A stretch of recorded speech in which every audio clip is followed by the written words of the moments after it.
Bonsoir à toutes et à tous, donc chronique numéro 154. Et dans cette chronique, je vais faire un petit retour. Bon, tout le monde connaît effectivement la situation qui s'est passée ces derniers temps concernant la volonté de détruire la Syrie au même titre que ma chronique précédente, enfin, l'avant-précédente, sur effectivement la destruction de la Yougoslavie. Alors cette fois-ci, je voudrais parler des principes et des règles de croyance, euh, je dirais, de l'entreprise multinationale, religieuse, que représente l'Arabie Saoudite, effectivement, sur la plaque internationale. Bénéficiant d'une aura sans, je dirais, sans partage du fait de l'utilisation des territoires saints pour alimenter une propagande auprès des plus ignorants. Alors, ce qu'on peut observer au Moyen-Orient depuis, je dirais, les années 80, et que l'Arabie Saoudite et d'autres États qu'on pourrait qualifier malheureusement de sunnites, entre guillemets, je mets bien entre guillemets, les États du Golfe, premièrement, la dimension internationale que les anglo-saxons, donc je dis oui, les anglo-saxons, donc les Anglais et ensuite les Américains, ont fait de l'Arabie Saoudite, et de Nicolas Sarkozy, a su également donner une dimension internationale au Qatar. Alors, comment créer finalement un pouvoir de principes, de règles, qui puissent ensuite être alimentés, et ce qui manifestement sera fait plus tard, non seulement pour servir leurs ambitions régionales en assemblant des forces paramilitaires prêtes et même impatientes de s'en prendre à des ennemis. Nous l'avons vu également dans d'autres théâtres d'opération, que ce soit la Tchétchénie ou la Bosnie-Herzégovine, pour ne parler finalement au fond que du Caucase et des Balkans, et que ce soit contre des rivaux effectivement chiites qui ne sont pas non plus euh, sans, je dirais, excuses, ou des contre-pouvoirs entre guillemets occidentaux qui manifestement savent pertinemment quelle est l'intention de ces monarchies capricieuses et richissimes. Alors, je dirais bien que les riches saoudiens et autres alter ego, tels que les Qataris ou autres princes gâtés, ne veuillent pas devenir des soldats eux-mêmes. De toute manière, ils ne se saliraient pas les mains. Les basses besognes, ce n'est pas pour eux. À eux, les missions de palais et aux autres, la basse besogne. Alors, ils sont plus que contents d'exploiter, par exemple, en ayant infiltré beaucoup de pays sunnites, d'exploiter des jeunes désœuvrés jusqu'au plus profond de nos banlieues. Alors, de les changer bien entendu en djihadistes, quand l'Arabie Saoudite fait cela, c'est surtout pour se faire du bien et de les lâcher dans la nature, dans des territoires d'opération où effectivement certains États peuvent représenter un danger à leur modèle. Nous avons par exemple Al-Qaïda, donc Al-Qaïda Solbah, c'est-à-dire la base solide, qui date du djihad anti-soviétique en Afghanistan dans les années 80, et plus récemment l'État islamique, Daesh, donc Daoula Islamia et Iraq et Shams, donc qui a émergé en résistance au régime chiite instauré en Irak après 2003, et sont finalement au fond les troupes privées ou les fantassins dépendants de ces régimes, à plus qu'à commencer bien entendu de l'Arabie Saoudite. Alors ces faits sont semblables au soutien que l'administration Reagan à l'époque avait fourni aux forces paramilitaires de droite en Amérique centrale dans les années 80, incluant bien entendu les escadrons de la mort au Salvador, au Guatemala, je vous passe l'opération Ajax,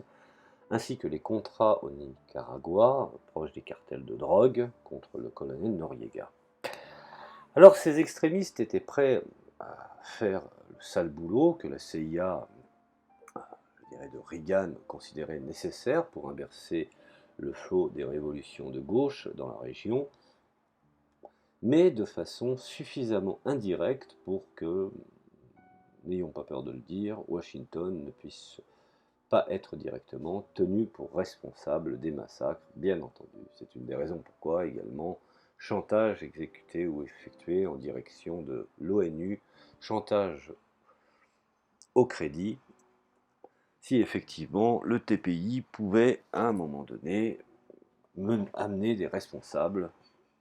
dans leur tribunal. Alors, ce qu'il faut préciser, c'est que durant les années 80, les justes-au-boutistes de l'administration Reagan, incluant le directeur de la CIA William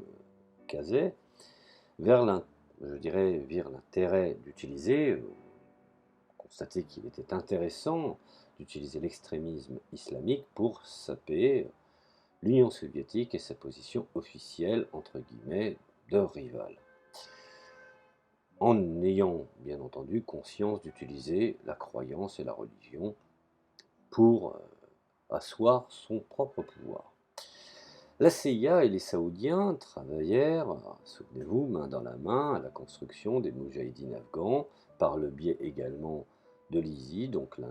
les services secrets pakistanais, du mouvement à l'époque du général Zioul al-Haq, et d'un mouvement fondamentaliste pour renverser le gouvernement laïque soutenu par les soviets à Kaboul et à la demande de ces mêmes autorités. Je vous invite à regarder un petit peu Kaboul dans les années 70 et puis je pense que les images parlent d'elles-mêmes. Alors le sujet de cette stratégie fit aussi subir des dommages sévères à l'économie soviétique. Déjà en difficulté, et le renvoi ultérieur, du président soutenu par Moscou, président bien entendu assassiné, Najibullah, mais la stratégie, provoqua aussi la montée des talibans qui prirent le pouvoir et instaurèrent un régime médiéval,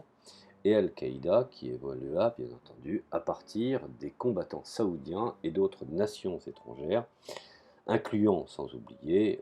le fameux saoudien Oussama Ben Laden, et qui affluèrent au djihad afghan. Alors, tous ces abrutis utiles que furent les Massoud, les Rabbani, les Rostom, qui un temps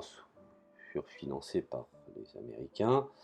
se sont retrouvés, par le fait de leur tiédeur en matière de religion, à être avec les plus extrémistes qui, finalement, au fond, faisaient le jeu de la CIA et dont ses anciens soutiens n'étaient plus du registre, voire même n'étaient plus l'intérêt du jour. Alors les retombées de l'expérience afghane créèrent le mouvement djihadiste moderne et les Saoudiens en particulier, comprirent la valeur de cette force paramilitaire pour punir les gouvernements et les groupes politiques que les Saoudiens et leurs riches amis pétroliers considéraient comme des menaces. Or, n'oublions pas qu'officiellement l'Arabie Saoudite, le Qatar et d'autres États pétroliers, entre guillemets se revendiquant sunnites pour mieux attirer la majorité, pouvaient affirmer qu'ils n'étaient pas derrière les terroristes, tout en bien entendu laissant de l'argent et des armes s'acheminer jusqu'à eux. Alors bien qu'Al-Qaïda et les autres djihadistes aient leurs propres agendas et pouvaient intervenir de façon indépendante, les Saoudiens et les autres chiites pouvaient diriger ces forces paramilitaires contre le prétendu croissant chiite de l'Iran à travers la Syrie jusqu'au Liban, et après l'invasion en Irak en 2003. Alors, soyons honnêtes, de croire que tout est un corps composite chez les chiites, c'est une aberration, c'est une méconnaissance géostratégique, géopolitique, historique, traditionnelle, culturelle, enfin bon, j'en passe et des meilleurs. Mais cela, en tout cas, dans ce qu'on appelle le mot valise, cela fonctionne. Maintenant, encore une fois, je ne dis pas que l'Iran ne caresse pas des espoirs et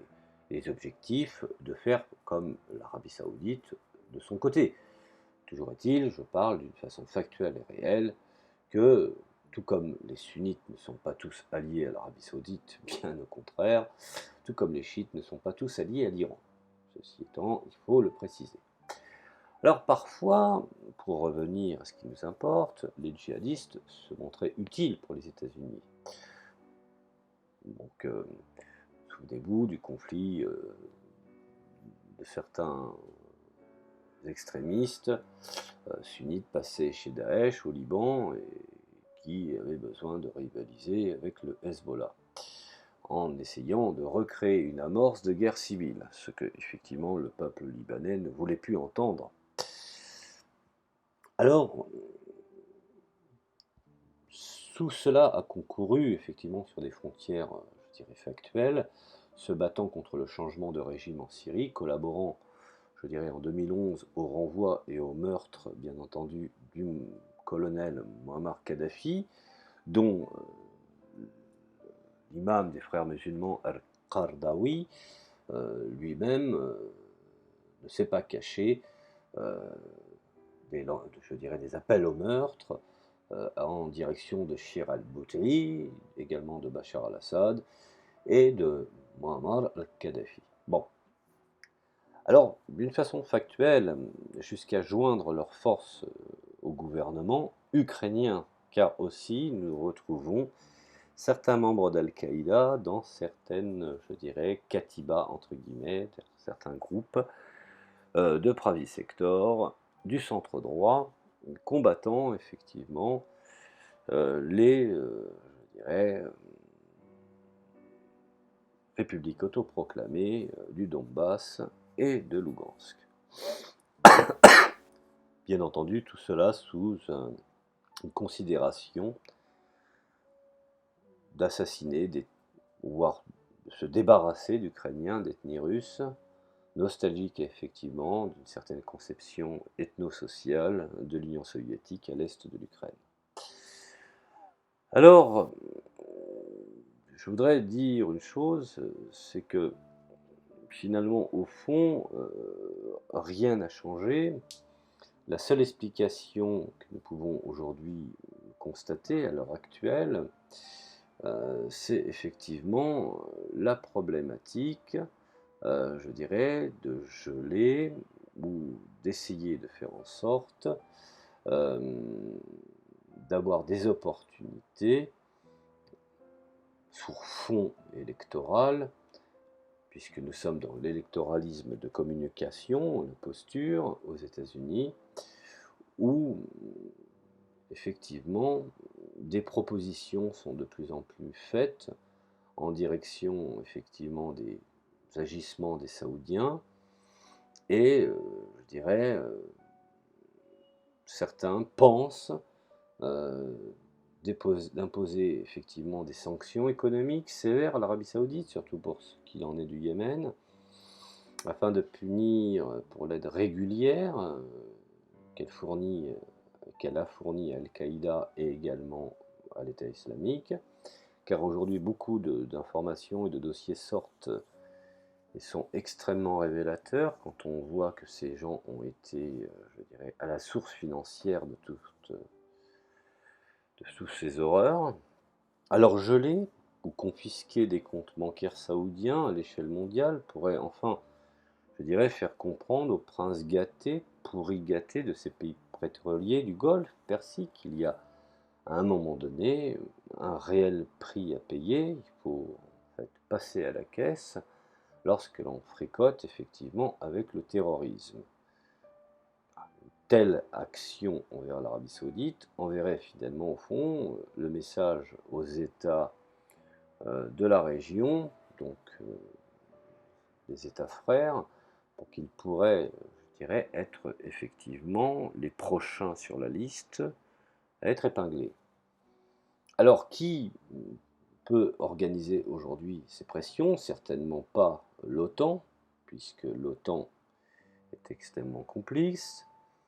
La Turquie encore moins, puisqu'elle a eu un rôle très trouble, dans un premier temps anti-russe, pro-américain, appartenant également à l'OTAN, dont le fils d'Erdogan